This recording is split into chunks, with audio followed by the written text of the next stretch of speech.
pada saat kita perlukan ternyata kita nggak bisa memakainya. Maka itu adalah availability-nya. Dan mungkin beberapa faktor yang lain yang juga tentunya berkaitan di situ.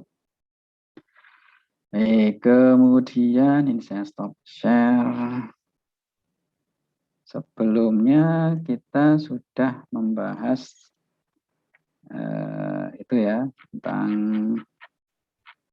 faktor-faktor itu sampai dengan attack dan attack aktif dan pasif sudah ya? Sudah belum? Pasif dan aktif. Sudah, Pak. Sudah ya? Oke, sudah berarti. Oke, kita lanjutkan ke taksonomi. Sudah atau belum ya?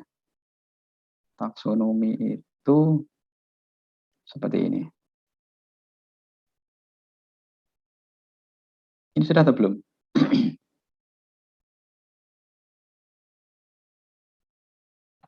Belum ya?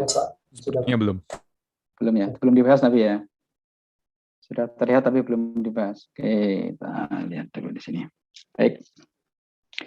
Kita lanjutkan. Untuk taksonominya, kita perlu mempelajari taksonominya agar kita bisa tahu secara globalnya.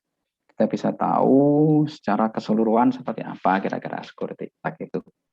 Karena kalau kita hanya mempelajari tool saja, ya tools yang ada yang berkaitan dengan network security ataupun information security, mungkin nanti kita tidak tahu secara garis besar seperti apa kira-kira yang perlu kita lakukan misalnya seperti itu. Nah, di sini adalah taksonominya.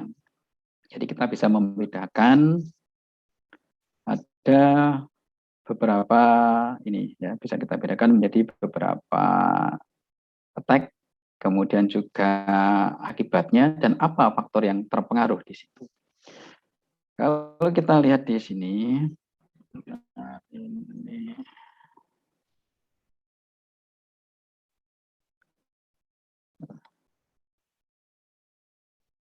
ya, di sini di skema yang di screen ini ada information source, kemudian ada information destination. Nah, normalnya kalau kita mengirimkan suatu data atau paket data itu adalah seperti ini. Jadi dari information source itu nanti dikirimkan, kemudian sampai atau diterima di bagian destination-nya tanpa ada perubahan. Jadi integrity-nya itu terjaga. Di file misalnya email seperti itu dikirimkan, yang baru masuk juga. Filenya dikirimkan di sini.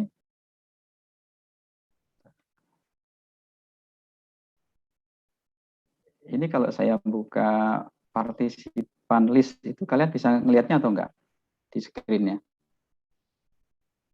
Enggak bisa, Pak. Enggak bisa ya. Oke, karena ini mungkin ada beberapa yang baru join termaksa saya buka dulu partisipan list-nya untuk admin-nya. Baik. Itu. Nah, di sini seperti ini normalnya. Jadi bisa sampai di tujuan tanpa ada bagian yang hilang atau bagian yang rusak dan sebagainya. Tapi tidak semua pengiriman data itu bisa berjalan seperti ini. Ada beberapa hal yang menyebabkan kondisi yang lain sehingga data itu tidak bisa diterima dengan berbagai sebab yang mungkin bisa berbeda-beda. Yang pertama ini kita sebut sebagai interruption. Nah, interruption di sini merupakan attack terhadap availability-nya. Kemudian ada interception. Interception itu sebenarnya datanya sampai di tujuan, tapi ini terdapat attack pada bagian confidentiality. Kemudian modification, ada attack pada integrity, dan di sini kita mempunyai juga fabrication, yaitu attack pada authenticity-nya. Itu secara umumnya yang berkaitan dengan ini properti. Nah, ini adalah merupakan properti apa yang terpengaruh oleh adanya beberapa macam kondisi tadi. Nah, bagaimana detailnya itu bisa kita lihat di sini. Yang pertama tadi adalah interruption. Ini kalau kita gambarkan dalam bentuk skema, interruption adalah seperti ini. Jadi di bagian source-nya dia akan mengirimkan suatu data misalnya ke destination. Tetapi sebelum sampai di destination terdapat interrupt. Interrupt itu yang menyebabkan pengiriman tadi tidak bisa sampai di tujuan. Misalnya seperti ini. Kalau kita mempelajari programming mungkin kita mengenal adanya interrupt ya. Terutama kalau dulu menggunakan bahasa assembly itu ada interrupt. Interrupt 13 misalnya. Tahu nggak kalian apa interrupt 13 artinya? Di programming. Nggak pernah pakai? Nggak pernah, Pak. Nggak pernah pakai ya? Iya. Kalau dulu biasanya kalau di assembly, ya kita dulu belajar assembly language itu, bahasa assembly itu kita menggunakan INT, interrupt. Nah itu kita masih mengenal itu interrupt. Sekarang sudah nggak dipelajari lagi di situ bahasa assembly itu ya. Sudah 20 tahun yang lalu itu ya. Kita mempelajari itu langsung ke bahasa low levelnya, mendekati bahasa mesinnya. Nah, oke, kita kembali lagi ke sini. Nah, ini interruption ini adalah menyebabkan denial of service. Artinya itu service yang disediakan oleh destination itu tidak bisa disediakan. Jadi tidak bisa digunakan oleh usernya. Ya, seperti yang kita saat ini alami misalnya ada beberapa yang tidak bisa mengakses untuk absensi. Ya, itu kan juga terdapat denial of service juga karena nggak bisa berkaitan dengan itu tadi availability misalnya. Nah, jadi di sini adalah bahwa untuk information resource-nya baik itu hardware, software, kemudian data itu adalah secara sengaja. Nah, kalau ini adalah secara sengaja. Kalau yang masalah absensi saya kira itu tidak sengaja ya, karena nggak mungkin kita melakukan interrupt sehingga tidak bisa absen gitu kan enggak. Tapi di sini adalah yang dibahas di screen ini, yang di layar ini adalah yang deliberately. Jadi secara sengaja itu membuatnya sebagai unavailable, jadi tidak tersedia. Jadi unavailable atau bisa juga lost, hilang, atau unusable, tidak bisa digunakan. Nah, ini adalah biasanya dilakukan menggunakan malicious distraction. Seperti ini. Jadi ini akan mempengaruhi akses dari user terhadap service yang ingin digunakannya. Kemudian yang kedua itu adalah interception. Dengan interception itu sebenarnya adalah merupakan passive attack dari apa yang pernah kita pelajari sebelumnya. Yang ini juga dikenal sebagai unauthorized access. Mengapa dikatakan unauthorized access? Itu adalah karena aksesnya itu sebenarnya tidak diperbolehkan, jadi unauthorized. Jadi merupakan akses yang tidak boleh. Yang kalau di skema ini digambarkan seperti ini, jadi sebenarnya adalah paket data atau datanya itu sendiri itu sampai dari source ke destination, sampai ke tujuan, tetapi sebelum sampai itu di-intercept, diambil atau di-copy ya. Copy oleh yang di bagian tengah ini, pihak ketiga ini. Dia mengambilnya dan bisa membacanya, bisa menganalisisnya, dan sebagainya. Kalau datanya adalah bentuk plain, maka ini bisa langsung diketahui. Nah, kalian saya kira sudah pernah ya dulu, untuk praktikum di Jarkom itu bisa melakukan intercept. Jadi ada interception di situ. Itu kalau nggak salah di modul pertama dari kuliah di praktikum Jarkom situ, menggunakan tools yang ada, itu biasanya adalah menggunakan Wireshark. Jadi kalau data dikirimkan dari source ke destination, itu belum tentu data itu bisa sampai tanpa diketahui pihak lain. Jadi ada kemungkinan data itu juga dibaca. Apalagi kalau tadi katakan datanya dalam bentuk plain, maka user ya, relatif lebih mudah untuk bisa membaca atau memahami message tadi atau file yang ada di situ. Nah, passive attack di sini itu adalah relatif sulit atau difficult idenya to trace. Jadi relatif sulit untuk diketahui karena tidak ada bekas-bekasnya yang tertinggal. Nggak ada, misalnya kalau yang aktif itu kan ada perubahannya. Jadi bisa diketahui bahwa misalnya filenya sudah mengalami perubahan. Tetapi yang pasif di sini tidak ada hal seperti itu. Sehingga ada kemungkinan meskipun sudah terjadi interception atau bahasa yang kita kenal adalah penyadapan, itu tidak bisa diketahui. Jadi mungkin tidak menyadari bahwa sebenarnya terjadi penyadapan terhadap komunikasi yang dilakukannya. Nah, untuk yang interception di sini ini adalah bisa berupa illegal eavesdropping. Illegal eavesdropping berarti secara ikut mendengarkan secara ilegal. Misalnya ada komunikasi menggunakan telepon misalnya, kemudian ada interception. Jadi secara ilegal dia bisa ikut mendengarkannya. Atau bisa juga dengan menggunakan wiretapping.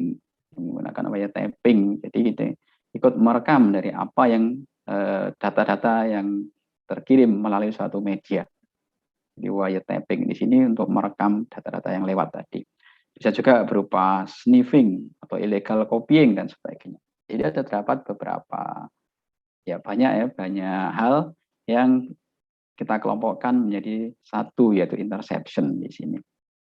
Interception di sini terutama adalah berkaitan dengan confidentiality-nya, karena pihak yang tidak berhak di situ dia bisa ikut untuk mengambil data atau mengakses data tadi.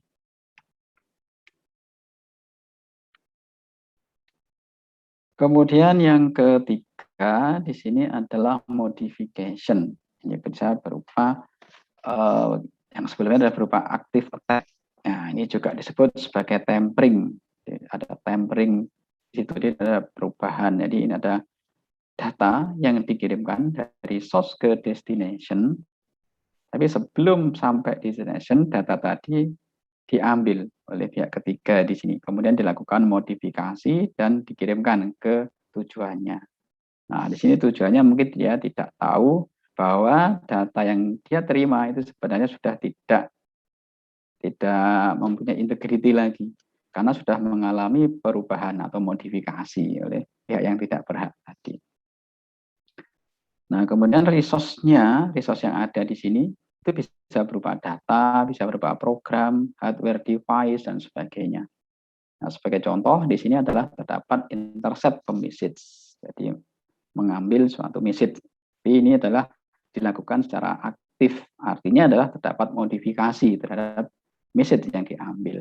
Jadi ada intercept, change, dan send atau resend. Jadi diambil, kemudian dimodifikasi dan dikirimkan lagi. Jadi di sini adalah terdapat integrity yang mempunyai efeknya, jadi berefek pada integritinya.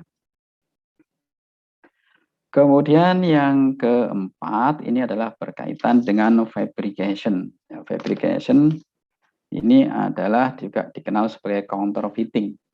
Jadi suatu objek yang objeknya ini bisa berupa data, program, dan device atau yang lain ya, sama dengan beberapa faktor yang sebelumnya kita sebutkan tadi.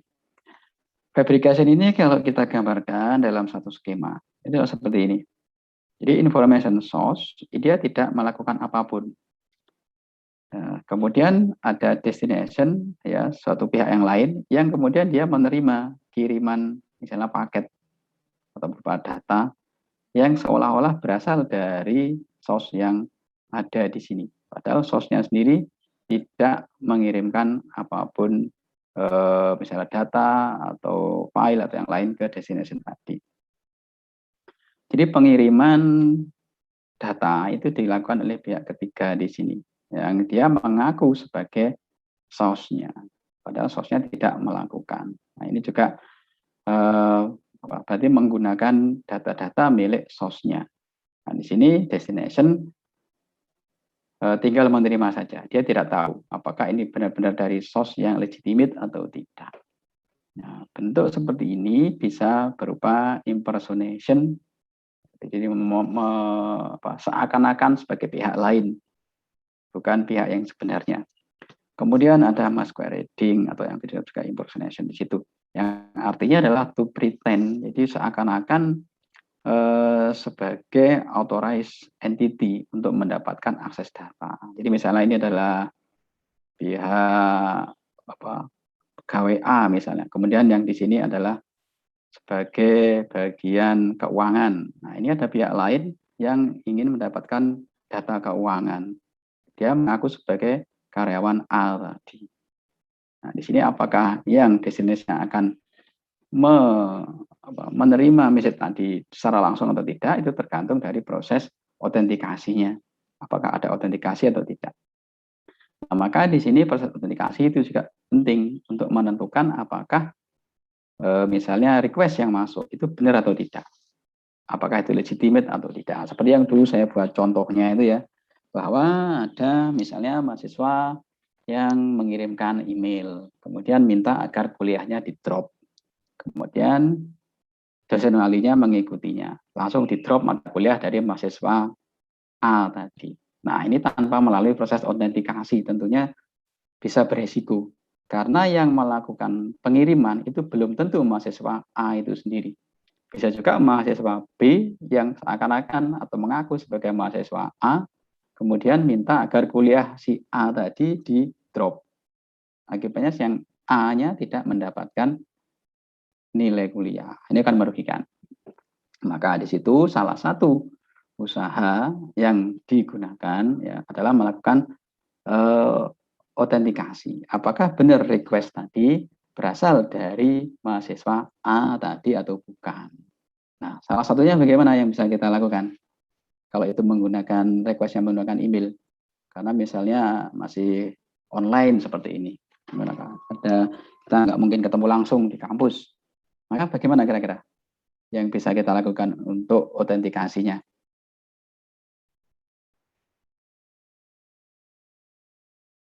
Yang punya pendapat?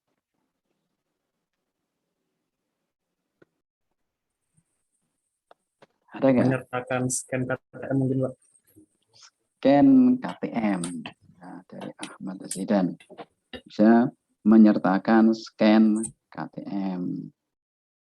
Ada lagi yang lain? Pakai email ITS, Pak. Pakai email ITS. Dari siapa ini? Nggak muncul namanya. Dohan, Pak. Dohan, oke. Jadi kalau menurut Dohan, ini adalah menggunakan email ITS. Ya, jadi itu bisa kita gunakan. Ya, jadi hal yang penting itu adalah kita menggunakan sesuatu yang sudah dikenal di environment tadi. Jadi misalnya seperti ini, ya kita menggunakan email ITS tadi. Kenapa? Karena dengan asumsi bahwa user ID atau login untuk masuk ke email ITS itu hanya diketahui oleh mahasiswa yang bersangkutan saja. Sehingga jika terdapat misalnya passwordnya diketahui oleh mahasiswa lain, maka itu menjadi tanggung jawabnya dia. Nah, itu. Jadi salah satunya adalah dengan menggunakan email ITS itu. Jadi kalau misalnya kalian minta misalnya menambah kuliah atau mungkin mengganti kuliah dan sebagainya, itu usahakan menggunakan email ITS untuk komunikasinya. Karena kalau email yang lain seperti Gmail, itu siapa nanti yang bisa melakukan verifikasi atau autentikasi? Nggak tahu. Bisa saja misalnya namanya Budi, tapi dia mengaku sebagai Doni misalnya, kan bisa juga. Buat account di Gmail menggunakan nama Doni, padahal namanya Budi kan, itu bisa. Jadi nggak ada yang melakukan autentikasi di situ atau verifikasinya. Nah kalau yang di email ITS itu sudah ada verifikasinya, jadi sudah bisa dipercaya.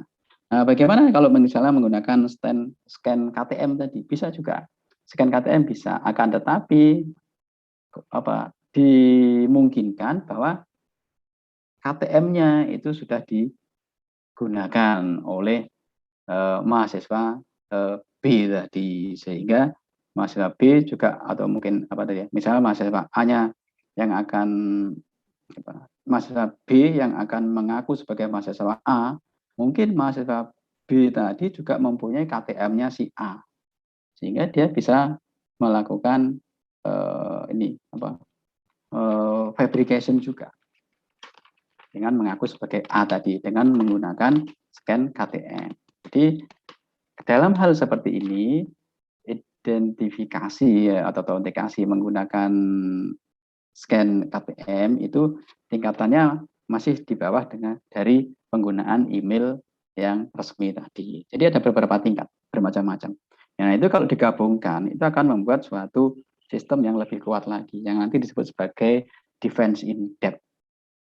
Jadi kalau misalnya ada beberapa metode itu digunakan atau diimplementasikan secara bersamaan, itu akan memperkuat sistem security-nya. Jadi misalnya harus menggunakan email ITS, kemudian mencantumkan atau melampirkan scan KTM-nya, itu akan lebih bagus lagi kalau dua-duanya digunakan. Jadi semuanya benar, bisa digunakan. Seperti itu. Oke, kita lanjutkan lagi.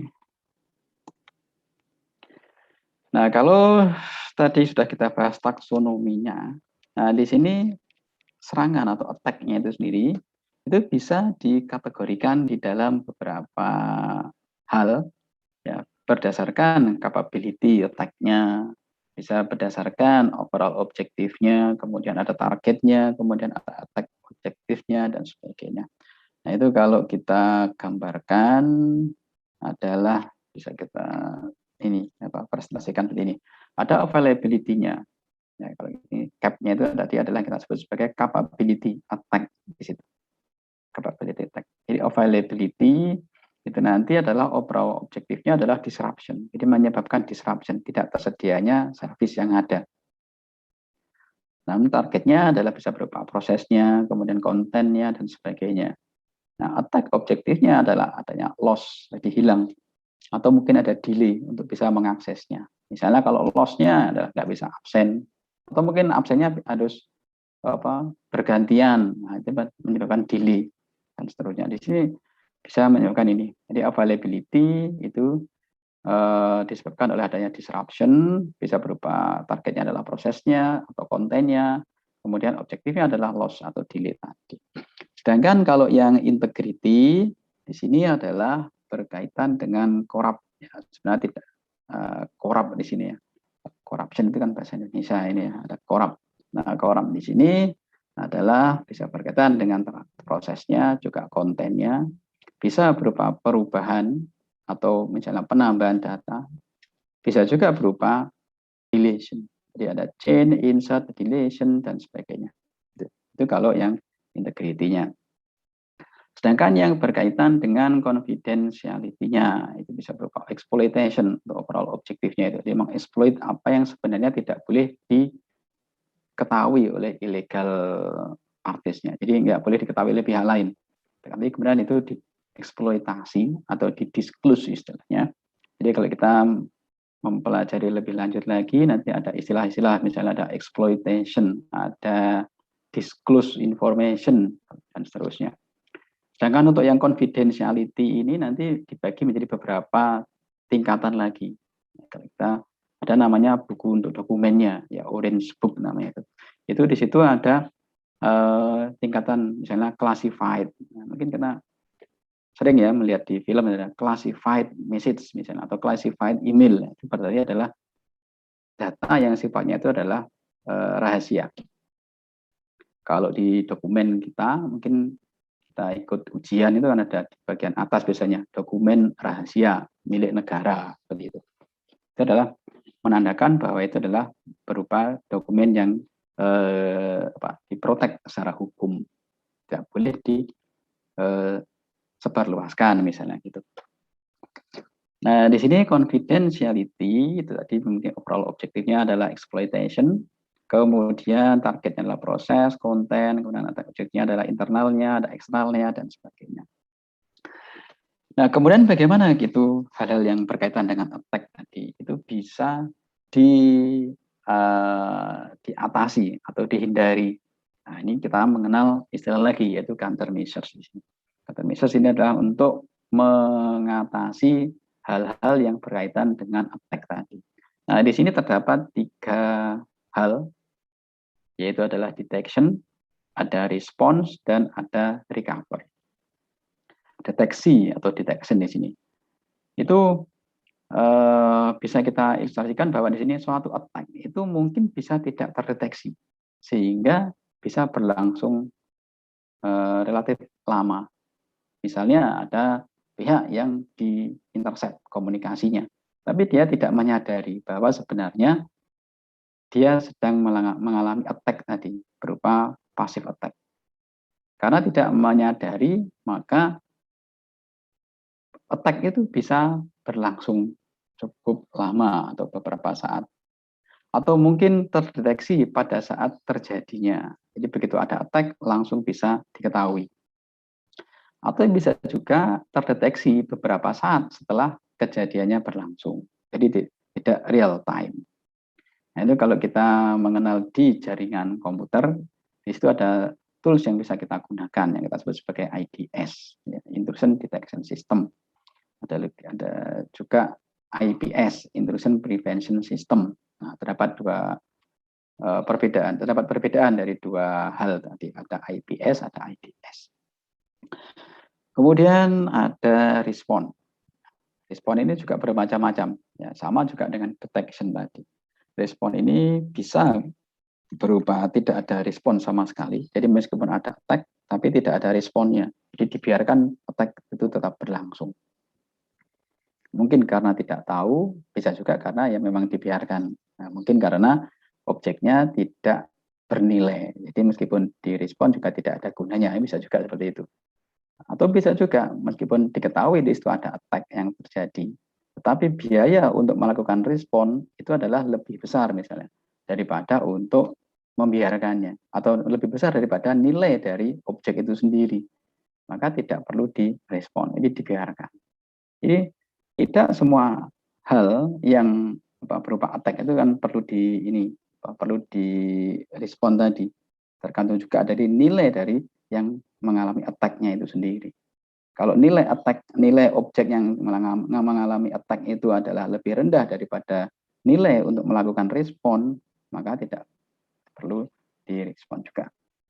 Kemudian ada juga menginitiate audit activities. Jadi audit itu tidak hanya berkaitan misalnya dengan keuangan. Jadi audit itu juga berkaitan juga misalnya dengan jaringan komputer. Atau secara umum tidak hanya jaringan, tapi juga berkaitan dengan teknologi informasi yang digunakan di situ.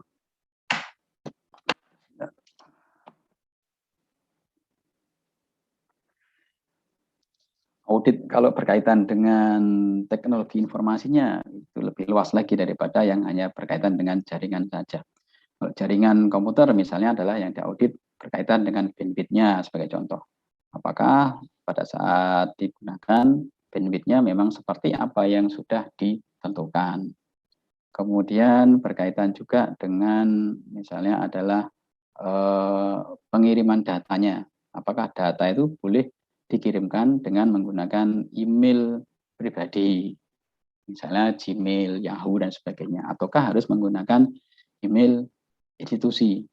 Nah, kalau di lingkungan yang cukup strict yang memperhatikan masalah security, maka komunikasi itu terutama untuk pengiriman data itu harus menggunakan misalnya email yang di institusi tersebut. Jadi email yang ada di perusahaan tadi. Tidak boleh menggunakan email-email yang lain karena dimungkinkan itu nanti akan terjadi pencurian data. Kalau misalnya terdapat misalnya pegawai atau karyawan yang ingin mengambil data. Dengan adanya atau pembatasan penggunaan email hanya boleh menggunakan email institusi, maka di situ bisa dibatasi akses terhadap data tadi. Karena email tadi bisa dimonitor isinya apa saja misalnya, apakah terdapat attachment atau tidak, dan sebagainya. Kalau menggunakan email-email yang lain, misalnya Gmail itu tadi, maka itu akan lebih sulit untuk dideteksi. Sehingga seringkali di suatu lingkungan tertentu, servis-servis yang tidak berkaitan itu tidak disediakan. Misalnya itu tadi menggunakan email yang di luar, itu tidak diperbolehkan. Itu bisa terjadi. Kemudian ada mitigate further damage. Jadi misalnya terdapat suatu kondisi yang menyebabkan data itu tidak bisa diakses karena adanya serangan. Nah, apa kira-kira yang bisa dilakukan? Ya, salah satunya misalnya adalah terdapat akses terhadap data tadi akan diblokir. Jadi misalnya ada serangan dari luar yang masuk ke dalam satu jaringan komputer, maka di situ untuk menghindarinya servernya mungkin bisa dimatikan dulu untuk sementara, maka tidak bisa merugikan lebih lanjut. Dan seterusnya, di berbagai macam hal itu mungkin untuk dilakukan. Kemudian jika sudah terdapat attack, misalnya sudah terjadi, maka yang bisa dilakukan berikutnya adalah recover. Karena hampir dipastikan itu ada bagian-bagian yang mengalami attack itu, misalnya datanya berubah atau mungkin datanya hilang dan sebagainya. Nah, untuk bisa mengembalikannya, maka di sini dilakukan recovery. Jadi recovery ini untuk mengambil data yang sudah di backup sebelumnya. Maka di sini diperlukan backup data. Nah, backup data ini dalam hal yang kita hadapi kehidupan sehari-hari, misalnya kalau kalian mengerjakan TA atau tugas kuliah dan seterusnya, itu kadang diperlukan backup juga.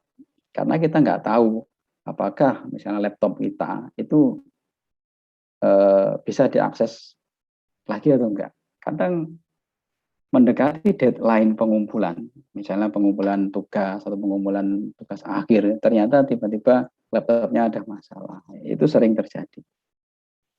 Maka di sini backup terhadap data-data itu juga diperlukan, atau mungkin bisa disimpan di beberapa tempat yang berbeda, sehingga jika ada salah satu yang tidak bisa diakses, masih bisa mengakses dari sumber yang lain untuk data tadi.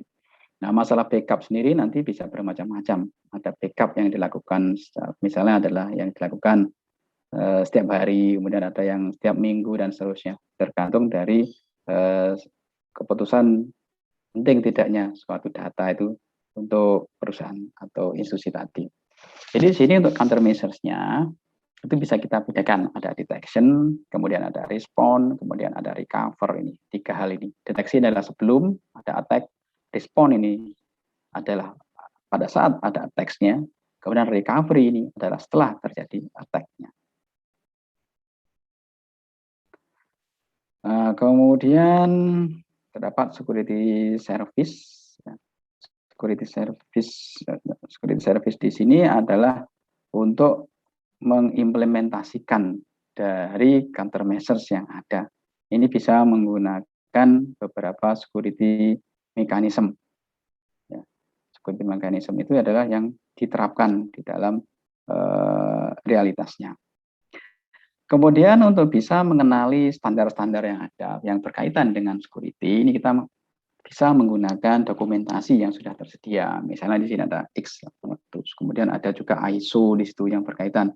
Untuk ISO sendiri bisa dibedakan menjadi beberapa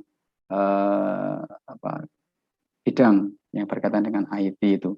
Ada yang berkaitan dengan perbankan atau keuangan dan sebagainya. Itu bisa kita ikuti. Jadi itu sudah ada standarnya, apa yang harus dilakukan jika menghadapi masalah ini misalnya, atau mungkin sebagai gampangnya misalnya adalah kalau juga mempunyai satu password, itu bagaimana untuk bisa mendapatkan password yang aman. Ada aturan bahwa password tidak boleh kurang dari misalnya 8 karakter sebagai contoh, atau mungkin password tidak boleh mengandung nama usernya dan seterusnya. Nah, situ kalau kita ikuti dokumen-dokumen yang sudah ada, itu akan lebih mudah karena sudah terdokumentasi dengan baik, tinggal kita implementasikan saja. Sebagai contoh di sini yang dari standar ini berkaitan dengan authentication. Authentication yaitu untuk membuat suatu assurance, membuat suatu jaminan bahwa kita bisa berkomunikasi dengan entitas yang benar-benar kita inginkan, bukan ke entitas yang lain. Kita ingin berkomunikasi dengan Budi. Memang di pihak sana itu ada memang Budi yang kita ajak komunikasi, misalnya menggunakan telepon dan sebagainya. Jangan sampai ada Edi yang mengaku sebagai Budi. Nah, itu adalah yang tadi berkaitan dengan autentikasi di situ. Kemudian ada berkaitan dengan akses kontrolnya untuk menghindari adanya unauthorized use of resource. Jadi penggunaan resource yang tidak authorized. Jadi memang suatu resource hanya boleh digunakan oleh pihak-pihak yang authorized, yang mempunyai hak untuk menggunakannya. Siapa yang boleh melakukan delete file, itu memang sudah ditentukan. Jangan sampai nanti misalnya ada yang mempunyai akses untuk delete file, padahal dia tidak diperbolehkan. Jadi terdapat pembagian akses. Ada yang di sini mempunyai akses untuk menambah data, untuk insert data. Di pihak lain ada yang hanya mempunyai untuk bisa display saja atau view saja. Misalnya manajer, dia hanya mempunyai akses untuk view saja, tidak bisa menambah data atau menginsert record dan sebagainya. Kemudian terdapat standar juga data confidentiality-nya untuk proteksi data dari unauthorized disclosure. Ada lagi data integrity-nya untuk meyakinkan bahwa data yang diterima itu adalah seperti apa data yang dikirimkan oleh entitas yang authorized-nya, yang entitas yang dipercaya di situ. Jadi apa yang dikirimkan itu memang apa nanti yang diterima oleh tujuannya. Dan misalnya ada non-repudiation yang dulu sudah kita bahas di situ. Nah, hal-hal seperti ini itu sudah ditentukan di standarnya di situ. Jadi kita tinggal mengikuti. Kalau misalnya berkaitan dengan autentikasi, maka yang perlu diimplementasikan itu adalah demikian. Untuk akses kontrol yang perlu diimplementasikan adalah demikian dan seterusnya. Maka dengan adanya suatu standar itu adalah bisa mempermudah kita. Apalagi nanti misalnya kalian ada yang bekerja di suatu institusi yang bertugas untuk mengimplementasikan atau menjamin adanya keamanan suatu data atau keamanan jaringan dan sebagainya. Maka standar-standar tersebut penting untuk diimplementasikan. Jadi dipahami dan diimplementasikan. Nah, kemudian yang berkaitan di sini, nah, sebelumnya kita membahas ada confidentiality, integrity, dan seterusnya di situ. Nah, kita perlu menentukan kira-kira tools apa yang bisa digunakan untuk memenuhi standar-standar tadi. Confidentiality, misalnya apa yang perlu kita implementasikan. Kemudian integrity, apa yang kita implementasikan. Kemudian untuk mendapatkan availability, apa yang perlu kita lakukan dan sebagainya. Nah, tentunya itu mempunyai requirement yang berbeda-beda. Ada yang menggunakan tools A atau mungkin tools B, C dan seterusnya. Tapi secara umum terdapat suatu mekanisme yang bisa digunakan untuk beberapa hal. Mekanisme tadi adalah yang disebut sebagai teknik kriptografi di sini. Jadi kriptografi itu nanti bisa berkaitan dengan confidentiality, bisa berkaitan dengan integrity dan sebagainya. Tapi tentu saja tidak semuanya bisa dilakukan dengan kriptografi. Tapi kriptografi itu bisa digunakan untuk beberapa properti tadi. Sehingga di sini kita bisa memfokuskan ya untuk mempelajari kriptografi di situ. Mungkin kita bisa mempelajari tipe-tipenya dan seterusnya. Meskipun kriptografi itu bukan merupakan satu-satunya, tapi itu adalah merupakan hal yang penting di dalam masalah keamanan, termasuk keamanan jaringan di sini. Apalagi kalau berkaitan dengan keamanan informasi, maka kriptografi adalah merupakan hal yang sangat penting di sini. Ya, tentunya kita sudah tahu kan ya perbedaan antara keamanan jaringan dan keamanan informasi.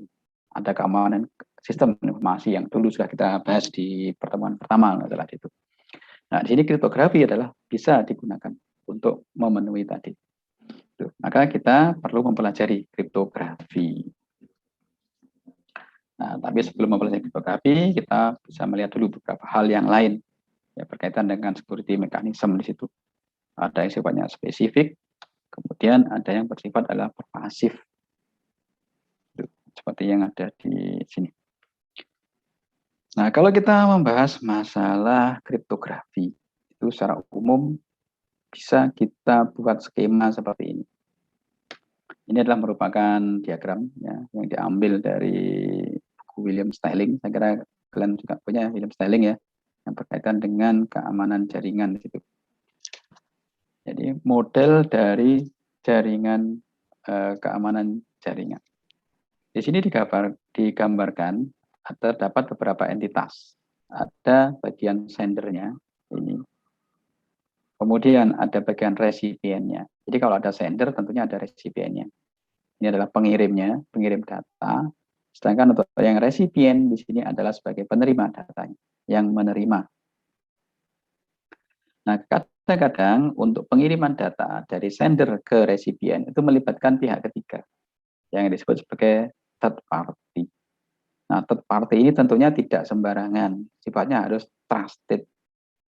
Kalau ini sembarang third party, maka ini data yang dikirimkan nanti mungkin tidak bisa dijamin confidentiality dan sebagainya.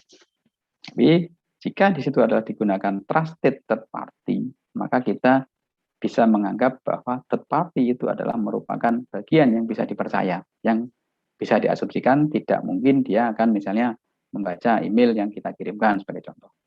Atau mungkin dia mengubah data yang kita kirimkan ke sender atau ke resipien dan sebagainya situ. Maka jika ada trusted third party, maka kita asumsikan bahwa itu adalah memang benar-benar trusted. Bahkan di dalam realitasnya pada saat kita menggunakan aplikasi ya, atau tool seperti ini untuk pengiriman data, misalnya untuk browsing dan sebagainya, kita sadar nggak sadar atau ya, sadar atau nggak sadar kita juga menggunakan trusted third party yang kita gunakan di situ. Mungkin ada yang tahu third party apa yang kita gunakan. Misalnya kita melakukan akses suatu website. Itu sebenarnya kita juga melakukan trusted third party untuk hal-hal tertentunya. Misalnya kalau kita melakukan internet banking, maka di situ kalau kita lihat di bagian URL-nya itu kan ada yang bergambar, ada gambar gemboknya di situ, lognya. Nah, itu adalah menandakan bahwa itu ada sertifikatnya, HTTPS-nya yang sudah diverifikasi. Siapa yang verifikasi? Ya pihak ketiga. Berarti kita mempercayai pihak ketiga tadi. Karena kalau kita tidak percaya, tentunya kita tidak menggunakan servis yang dia sediakan. Nah, kemudian dari skema ini terdapat beberapa entitas tadi ya. Yang pertama adalah sender di sini. Kemudian tadi kita sudah membahas resipiennya sebagai penerimanya. Kemudian di dalam proses pengiriman suatu message misalnya, di sini message-nya adalah berupa plain, diasumsikan berupa plain, artinya adalah message-nya bisa dibaca secara langsung. Ada dapat tulisan A, B, C dan sebagainya yang bisa dibaca secara jelas dan bisa dipahami. Nah, sebelum message tadi dikirimkan ke resipien, di sini akan dilakukan transformasi. Jadi, security related transformation. Jadi message tadi akan ditransformasi dengan menggunakan algoritma yang ada dan memanfaatkan secret information sehingga didapatkan secure message. Ini. Jadi dari plain message atau unsecure-nya kemudian ditransformasikan dengan menggunakan algoritma yang sudah ditentukan dan menggunakan secret information yang digunakan untuk melakukan transformasi itu sehingga message yang ada sebelumnya sekarang sudah berubah menjadi secure message di sini. Nah, selanjutnya secure message ini akan dikirimkan. Misalnya melewati internet atau public network. Diterima oleh di sini di bagian tujuannya berupa secure message. Jadi sama dengan apa yang dikirimkan di sini. Selanjutnya adalah secure message ini akan ditransformasikan balik lagi ke bentuk asalnya. Jadi message yang bisa dibaca. Karena secure message ini adalah merupakan message yang tidak bisa dibaca. Jadi tidak terbaca. Hanya berupa misalnya adalah karakter-karakter random yang tidak bisa diartikan. Jadi ini yang disebut sebagai tidak terbaca tadi, unreadable. Nah, di sini untuk melakukan proses transformasinya diperlukan algoritma lagi. Nah, algoritma ini adalah nanti juga memerlukan secret information lagi di sini. Sehingga didapatkan message yang bentuk aslinya yang sama dengan yang ada di sini. Sehingga apa yang dikirimkan oleh sender dari message ini bisa diterima seperti apa adanya oleh resipien tanpa mengalami perubahan apapun. Ya, jadi resipien bisa memahami message yang dikirimkan. Nah, kalau kita lihat lagi di bagian pengiriman di sini adalah menggunakan suatu tunnel atau bisa kita anggap sebagai terowongan di sini. Sehingga message yang dikirimkan itu adalah bisa dikatakan aman, ya relatif aman dari pihak ketiga.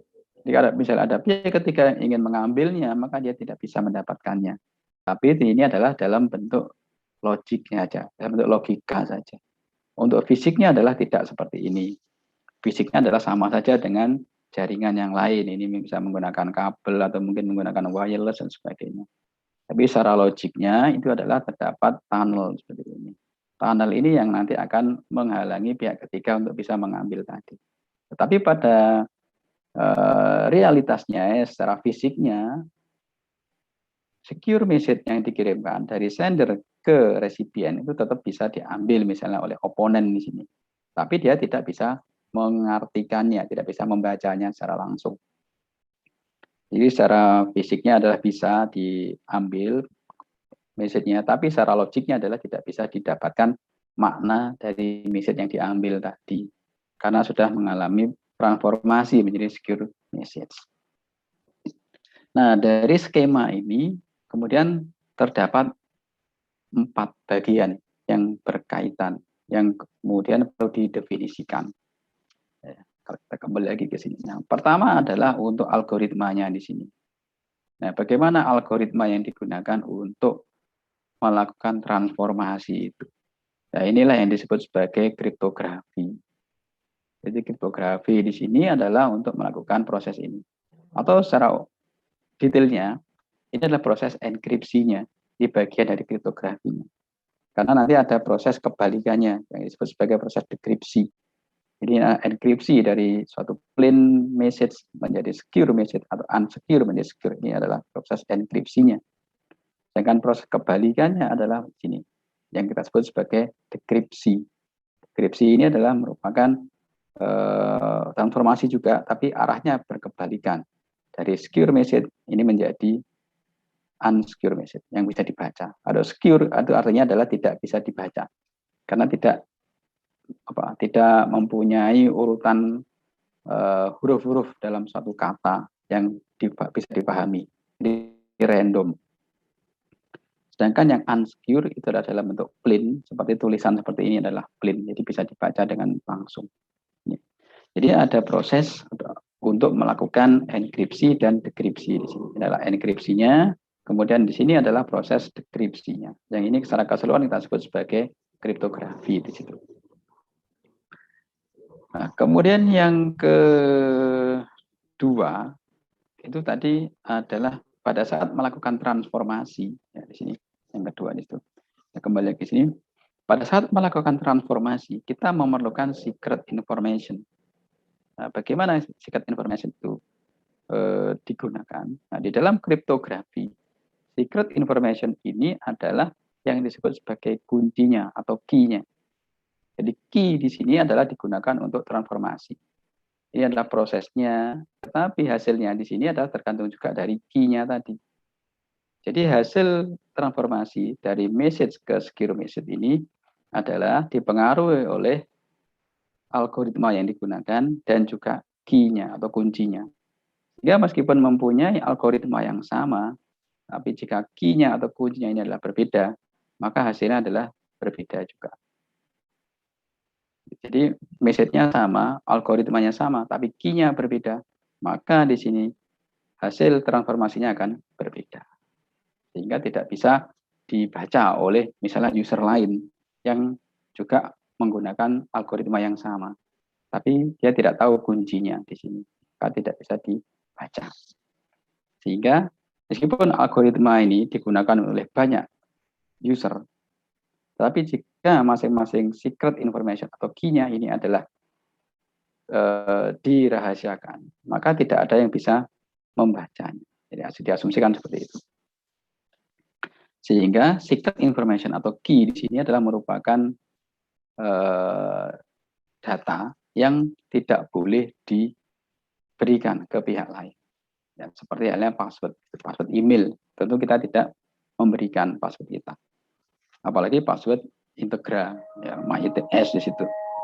Kalau passwordnya itu diberikan ke pihak yang tidak bertanggung jawab, maka khawatirnya apa?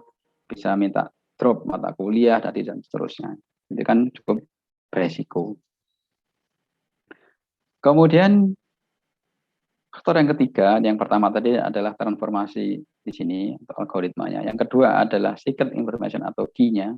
Nah, yang ketiga di situ adalah bagaimana kita bisa mendistribusikan secret key di sini. Nah, kalau dalam skema seperti ini, secret key-nya ini antara yang di bagian sender dan yang di bagian resipien itu kira-kira sama atau berbeda? Secret information di sini atau key-nya di sini. Ada yang punya pendapat? Kira-kira apakah sama atau berbeda secret information-nya atau key-nya tadi?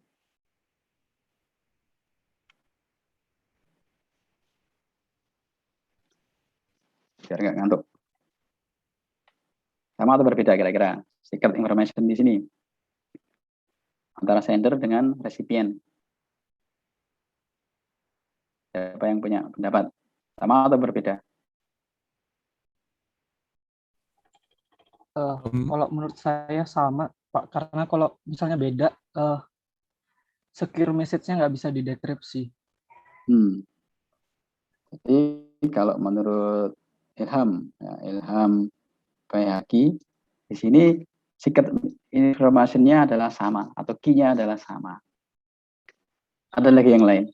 Apakah harus sama? Apakah harus berbeda? Atau boleh sama, boleh berbeda?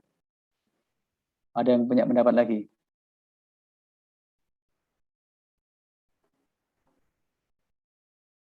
Sama-sama jawabnya. Semua mempunyai jawaban yang sama seperti Ilham? Iya, Pak. Gitu ya. Jadi Imam sama juga dengan Ilham. Ya, jadi untuk melakukan transformasi tadi, kita perlu mempunyai key-nya di sini atau secret information. Nah, apakah sama atau berbeda? Ya, itu nanti tergantung ya. Bisa kita lihat berikutnya ya, di pembahasan lagi. Nah, yang menjadi permasalahan di sini adalah bagaimana kita bisa mendistribusikan secret key-nya ini. Kalau tadi dikatakan harus sama, misalnya kita asumsikan seperti itu dulu. Maka bagaimana ini bisa diberitahukan ke sini? Bahwa nanti key-nya atau kunci yang digunakan adalah demikian. Bagaimana ini bisa dikirimkan ke sini?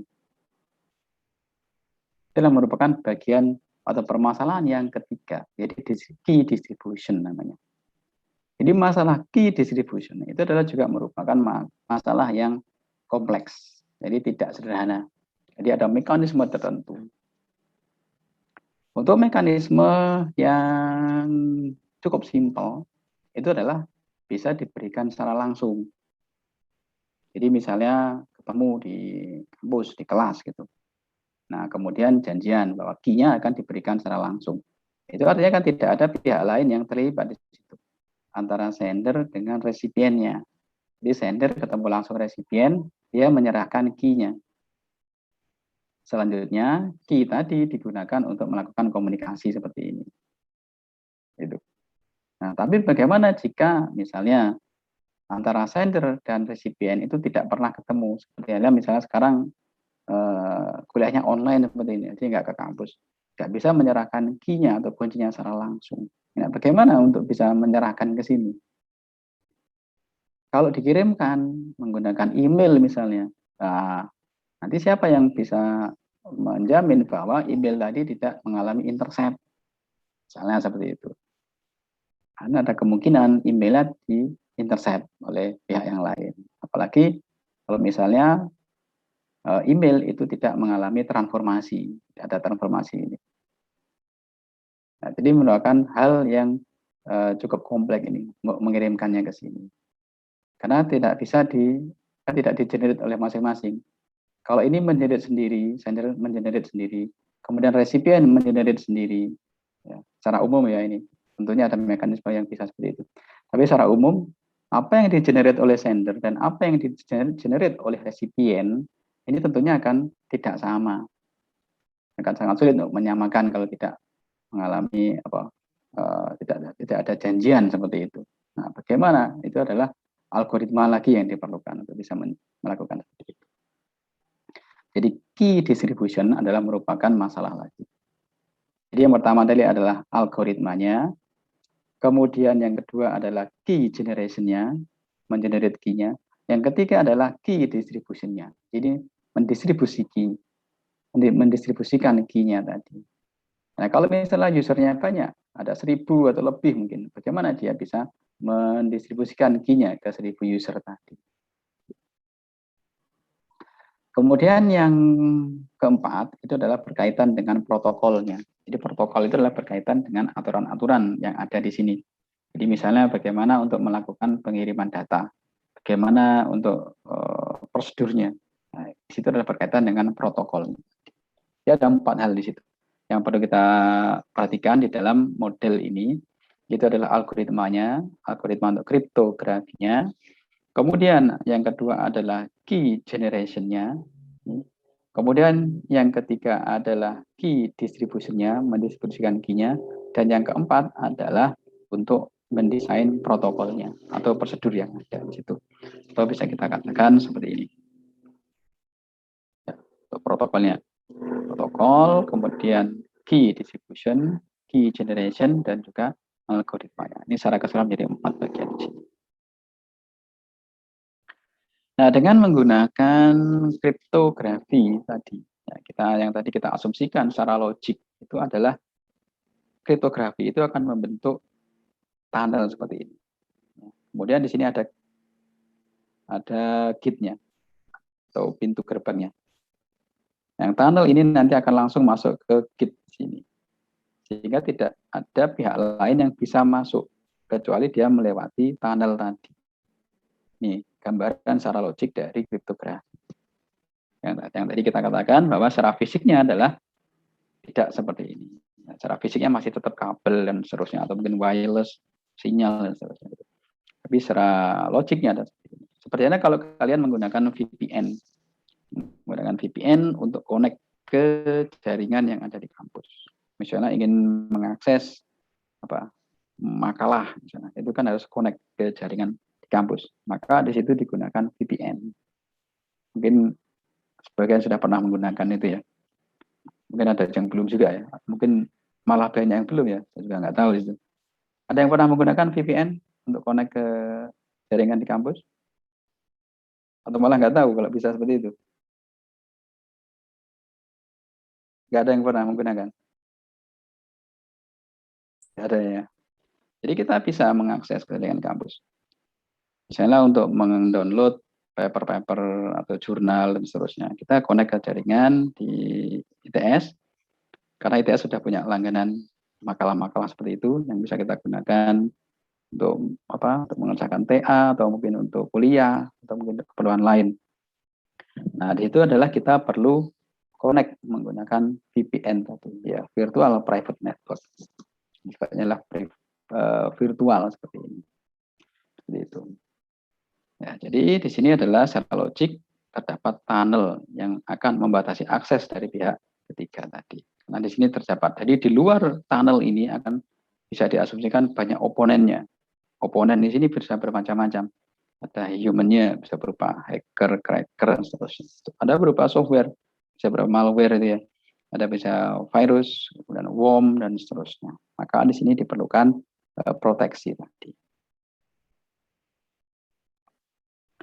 Nah, kalau kita menggunakan model seperti itu, maka kita perlu untuk melakukan beberapa hal ya. Di sini ada 2 hal tadi. Yang pertama adalah memilih ya, appropriate gatekeeper untuk mengidentifikasi usernya. Jadi kalau kita kembali ke skema ini tadi, maka kita harus memilih ini appropriate gatekeeper yang ada di sini untuk melakukan verifikasi terhadap user yang masuk ke dalam sini, yang akan masuk ke melewati gatekeeper tadi. Nah, user ini bisa berupa macam-macam, tidak harus berupa manusia, bisa berupa proses dari mesin yang lain, atau mungkin berupa akses dan seterusnya. Nah, sini dikatakan sebagai user tadi. Nah, kalau misalnya gatekeeper-nya ini tidak bisa melakukan verifikasi, maka banyak user yang bisa masuk, meskipun tidak berhak. Yang nanti mungkin bisa mengambil resource yang ada di sini. Resource-nya sendiri bisa berupa data, proses, software, dan seterusnya. Atau mungkin berupa computing resource-nya, bisa prosesor, ya dia bisa memanfaatkan prosesornya, bisa memanfaatkan memori dari hardware yang ada di sini dan sebagainya. Maka tadi ada persyaratan bahwa satu adalah perlu untuk bisa memilih appropriate gatekeeper, ya, appropriate gatekeeper untuk melakukan identifikasi user. Artinya adalah terdapat proses autentikasi tadi. Untuk membedakan apakah user A misalnya boleh masuk atau tidak. Dia punya akses, diperbolehkan masuk atau tidak. Ya, seperti kalau kita membuka email, itu diperlukan password untuk proses autentikasinya. Atau membuka MyITS, itu kan juga perlu password. Maka di situ mekanisme seperti itu yang diperlukan. Kemudian yang kedua adalah mengimplementasikan security control untuk meyakinkan bahwa hanya authorized user yang bisa mendapatkan informasi atau resource yang ada. Jadi ada security control-nya. Nah, security control ini bisa bermacam-macam di situ ya. Bisa tadi ada autentikasi, kemudian ada mekanisme yang lain, macam-macam yang bisa bertahap. Kemudian punya akses yang ditentukan. Misalnya user A boleh masuk, tapi dia tidak mempunyai akses untuk delete file, misalnya. Maka di situ ada security control yang bisa digunakan juga. Maka di sini juga diperlukan trusted computer system yang mungkin juga berguna untuk mengimplementasikan model seperti ini. Jadi ini bisa diimplementasikan untuk membantu meningkatkan keamanan dari jaringan yang ada. Kemudian pertimbangan lain yang perlu juga dilakukan itu adalah apa yang sebaiknya menjadi fokus dari suatu kontrol atau untuk proteksi di situ. Apa ya fokusnya? Apakah proteksi itu fokus pada datanya, atau fokus pada operasinya, atau pada data, ya, operasi pada data tersebut, atau pada user yang menggunakan datanya. Nah, ini adalah merupakan pertimbangannya juga. Di mana fokusnya? Karena setiap fokus yang ada itu nanti kemungkinan akan mempunyai langkah-langkah yang berbeda untuk proses security-nya. Kalau user misalnya harus ada misalnya verifikasi password sebagai contoh dan sebagainya. Pertimbangan yang lain adalah tentang layer dari teknologi. Apakah harus diimplementasikan pada aplikasinya, pada sistem operasinya, atau pada hardware-nya. Karena hardware di sini ya itu adalah sebagai bagian yang menjadi dasar dari semua sistem yang ada di situ. Tanpa hardware kita kan nggak bisa menginstall aplikasi atau memanfaatkan suatu sistem dan sebagainya. Meskipun itu nanti bisa menggunakan cloud, kita juga tetap memerlukan hardware untuk mengaksesnya. Nah, di bagian layer di atasnya lagi terdapat sistem operasi di sini. Kemudian di atasnya lagi adalah aplikasi. Jadi ada aplikasi, sistem operasi dan juga hardware. Nah, di bagian mana kita akan melakukan proteksinya dari tiga di sini. Atau kalau misalnya kita membahas tentang protokol dari suatu jaringan, kita membahas misalnya OSI layer, mungkin masih ingat ya, di dalam kuliah Jarkom itu kan kita mempunyai beberapa layer yang berkaitan dengan protokol jaringan. Ada 7 layer. Nah, di bagian mana misalnya kita akan memfokuskan proteksinya? Apakah di layer paling bawah, di layer di atasnya, seterusnya, ataukah mungkin di layer paling atas atau application layernya? Di layer tengah, misalnya di transport layer, atau mungkin di network layer, dan seterusnya. Itu kalau kita membahas masalah OSI layer. Tapi kalau kita membahasnya adalah di sini secara umum, bisa berupa hardware-nya, bisa berupa sistem operasinya, juga bisa berupa aplikasi. Jadi bisa bermacam-macam. Kemudian untuk melakukan effectiveness dari suatu kontrol, maka di situ diperlukan proteksi untuk kesadaran dari kita bahwa security itu merupakan hal yang penting di dalam memproses suatu sistem atau data itu. Kemudian kebiasaan dari usernya, kemudian overlapping kontrolnya, dikontrol yang saling overlap, mana yang harus dipenuhi dan seterusnya, dan melakukan review secara periodik. Jadi yang sering kita lakukan ini adalah kita membangun suatu sistem, kemudian tidak dilakukan periodic review. Jadi setelah sistemnya jadi, kemudian digunakan, tapi tidak pernah di-review lagi. Nah, ini yang sering terjadi. Berikutnya lagi adalah berkaitan dengan metode untuk defense-nya atau bertahannya. Nah, metode defense-nya itu adalah juga bermacam-macam berdasarkan dari objeknya itu sendiri. Ya, secara umum ya tidak hanya berkaitan dengan teknologi saja, tapi kita juga mengenal adanya physical control. Physical control di sini adalah adanya penjaga, ya penjaga dalam arti yang sebenarnya. Jadi ada secara fisik memang ada penjaga. Itu juga diperlukan. Jika memang nilai dari data yang terdapat di dalamnya, kalau kita membahas masalah data ya, itu adalah sangat tinggi, maka kita perlu mengimplementasikan penjaga seperti itu. Kemudian ada lognya, jadi kunci. Kemudian ada backup data dan software. Kemudian ada tembok yang cukup tebal, misalnya jika digunakan untuk mengantisipasi, misalnya ada untuk kebakaran. Ya. Dalam realitas terdapat apa yang disebut sebagai firewall. Firewall dalam arti yang sebenarnya, bukan firewall dalam hal IT, ya, teknologi informasi atau jaringan komputer. Tapi firewall dalam arti yang sebenarnya, yaitu berupa tembok. Tembok yang digunakan untuk memproteksi atau melindungi objek-objek yang ada di balik tembok tadi. Mengapa disebut firewall? Karena di situ tembok tadi adalah tahan api. Itu tujuannya utamanya sebelumnya adalah untuk membatasi jika ada kebakaran, maka api tidak bisa melewatinya. Ya, jadi ada perkiraan berapa lama tembok tadi bisa bertahan misalnya jika terjadi kebakaran. Ini yang disebut dengan firewall sebenarnya. Nah, kemudian konsep di dalam jaringan komputer untuk menghindari adanya misalnya paket-paket yang tidak diinginkan. Itu adalah firewall dalam jaringan komputer. Kemudian ada hardware-nya. Jadi hardware di sini bisa mengimplementasikan misalnya adalah security device, kemudian ada smart card dan seterusnya yang digunakan untuk proses autentikasi. Misalnya untuk mendapatkan akses maka harus menggunakan smart card atau mungkin menggunakan tambahan lagi misalnya biometrik dan seterusnya. Ini adalah merupakan bagian-bagian yang bisa diimplementasikan untuk meningkatkan keamanan tadi.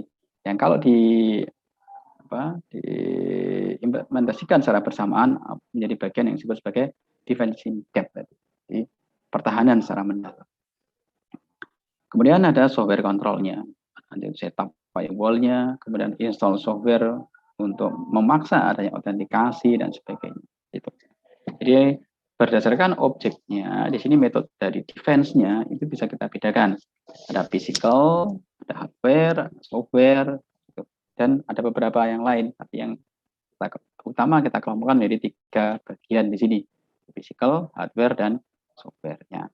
Kemudian dari mekanismenya kita juga bisa membedakan dari prevention untuk menghindarinya, ada detection dan juga recovery yang tadi sudah kita bahas secara garis besar di awal tadi. Nah, untuk prevention sendiri ini bisa bermacam-macam yang dilakukan. Ya, termasuk salah satunya adalah menggunakan teknik kriptografi di sini. Maka kriptografi di sini adalah mempunyai peran yang cukup signifikan di dalam keamanan jaringan dan juga apalagi di dalam keamanan informasi. Maka kriptografi ini sangat-sangat diperlukan. Untuk prevention lagi adalah bisa menemukan kelemahan sebelum adanya attack. Kemudian secure communication dan sebagainya. Itu detection, recovery tadi sudah kita bahas juga. Nah, terdapat beberapa hal yang bisa dilakukan untuk bisa melakukan metode defense-nya itu. Ada regular check system untuk menemukan kelemahan-kelemahan yang ada dilakukan secara reguler. Kemudian bisa mempelajari software-software baru sebelum dilakukan instalasi. Apakah software tadi memang diperlukan atau tidak? Misalnya kita menginstall aplikasi di Android, yang mana aplikasi itu tentunya sudah ada misalnya di Play Store.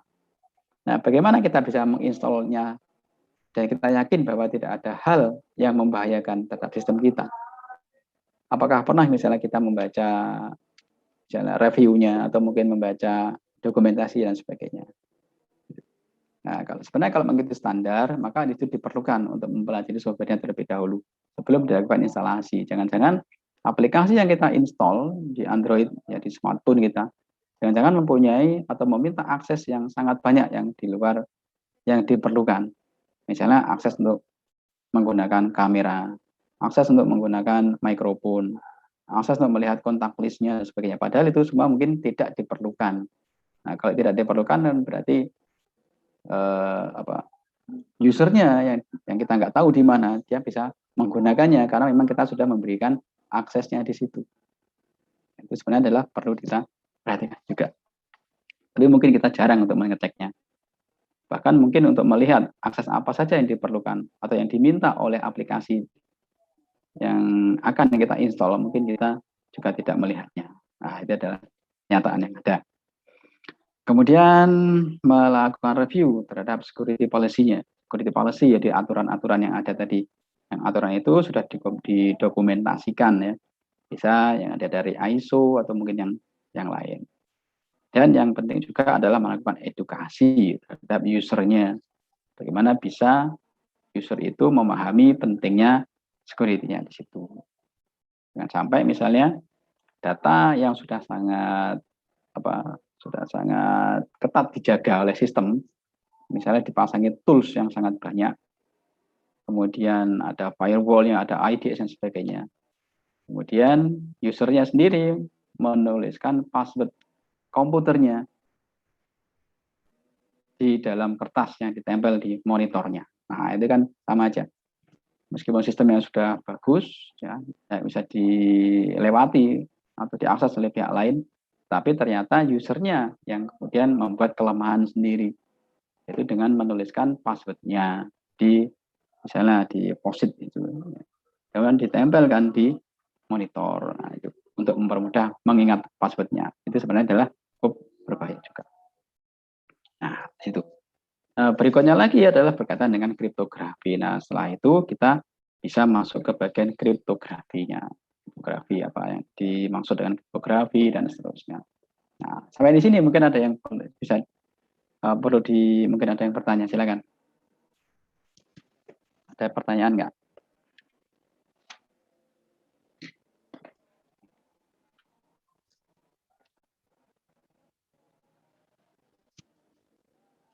Ada pertanyaan? Jelas semua atau bingung semua? Nggak ada lagi? Atau hilang semua ini? Nggak ada suaranya, hilang semua jangan-jangan. Halo, suara saya bisa kedengar? Dengar, Pak. Dengar ya? Saya Oke. mau tolong tanya satu hal, Pak, mungkin. Ya, silakan. Ya, Zaina. jadi, ya, Pak, ya. kan data dianggap second, misalkan dia 3 hal penting, confidentiality, integrity, sama availability. Nah, misalkan data tadi itu sudah melalui proses transformation yang kriptografi ini, dan orang yang ngambil datanya tuh nggak bisa mendekripsi gitu, anggapannya nggak punya key-nya gitu. Itu apakah teranggap masih konfidensial atau tidak berarti, Pak? Karena kan dia bisa ngambil tapi nggak bisa dibuka gitu. Berarti apa masih konfidensial? Ya. Kalau kita kembali ke definisinya di confidentiality, itu artinya adalah singkat mungkin ya, bahwa pihak lain itu dia tidak bisa mengakses atau tidak bisa mengetahui data yang sebenarnya dia tidak boleh mengetahuinya. Artinya dia mempunyai tapi dia nggak bisa membacanya, tidak bisa mengetahuinya kan ya. Berarti meskipun dia bisa mempunyai datanya, tapi dia tidak bisa membacanya. Jadi confidentiality-nya saya kira masih terpenuhi di situ. Oh, baik, Pak. Terima kasih banyak, Pak. Ya, sama-sama. Jadi masih terpenuhi confidentiality-nya karena datanya tidak bisa difahami, tidak bisa dibaca oleh pihak yang lain tadi, pihak ketiga itu. Demikian. Nah, nanti untuk kriptografi itu berkaitan langsung, sangat berkaitan dengan confidentiality. Karena itu kriptografi akan melakukan transformasi, jadi proteksi data secara langsung ke bagian confidentiality. Terhadap integrity bisa juga digunakan. Nah, yang mungkin tidak berkaitan langsung adalah dengan availability mungkin ya. Karena itu hanya merubah data saja. Dengan availability adalah berkaitan dengan ketersediaan datanya. Kalau datanya hilang, meskipun di encrypt ya hilang juga, nggak bisa digunakan. Nah, ini mungkin sebagai pengantarnya dari kriptografi di situ, ya, mungkin untuk bahan yang bisa dipelajari berikutnya. Bahwa kriptografi itu sangat luas. Kriptografi itu bisa dibedakan menjadi beberapa kelompok.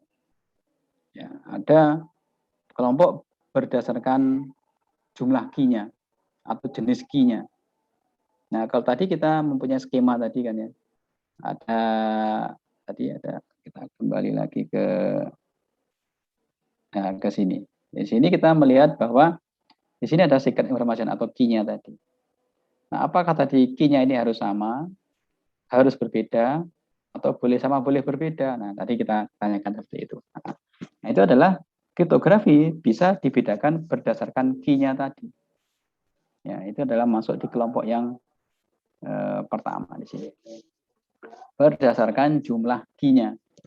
Jadi kita mengenal adanya single key atau juga disebut sebagai private key.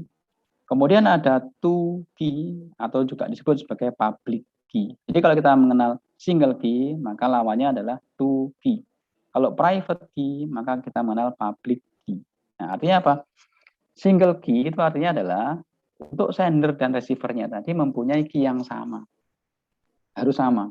Kalau nggak sama nanti nggak bisa digunakan. Encrypt, decrypt harus menggunakan key yang sama. Maka itu disebut sebagai single key atau private.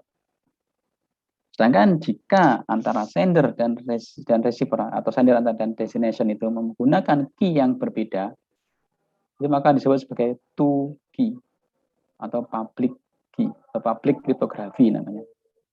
Public cryptography maka itu adalah menggunakan dua kunci. Ada istilahnya. Atau private cryptography berarti menggunakan satu kunci yang sama. Jadi kunci itu bisa beda, bisa sama. Tergantung dari algoritmanya. Jadi algoritmanya yang menentukan di situ. Kalau memang algoritmanya memerlukan kunci yang sama, ya harus digunakan kunci yang sama juga. Tapi kalau menggunakan algoritma yang memerlukan kunci yang tidak harus sama, maka aja kuncinya tidak sama, tapi saling berkaitan, tidak bisa lepas sama sekali. Itu algoritmanya yang menentukan.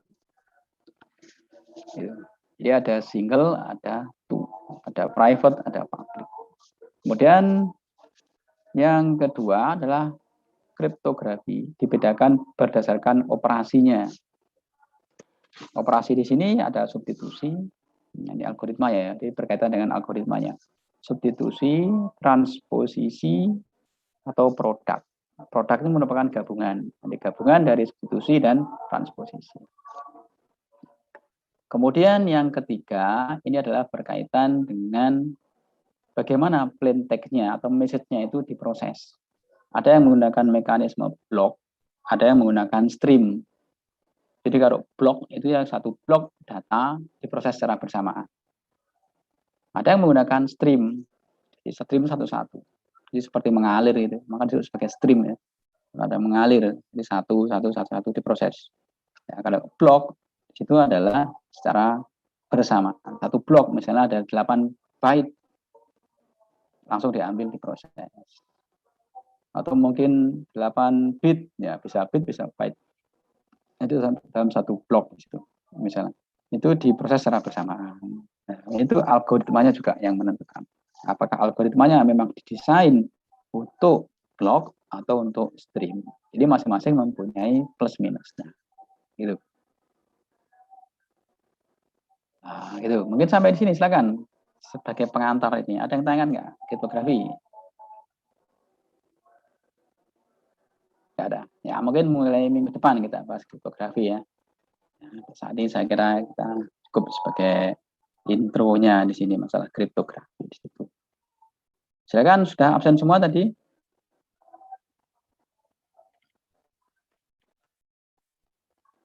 Sudah. Ada yang kesulitan absen? Kalau kesulitan absen, akan dituliskan di chat box-nya.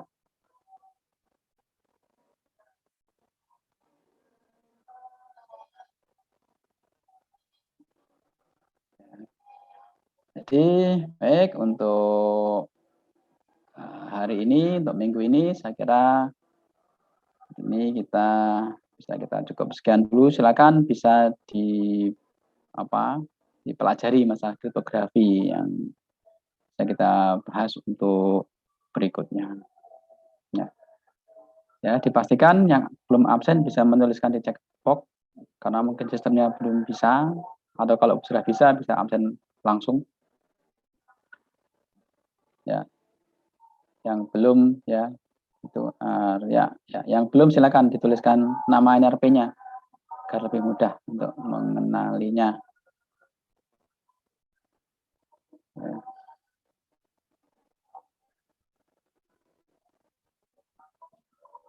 Sudah semua ya berarti ya, yang sudah ditulis di chat box ya.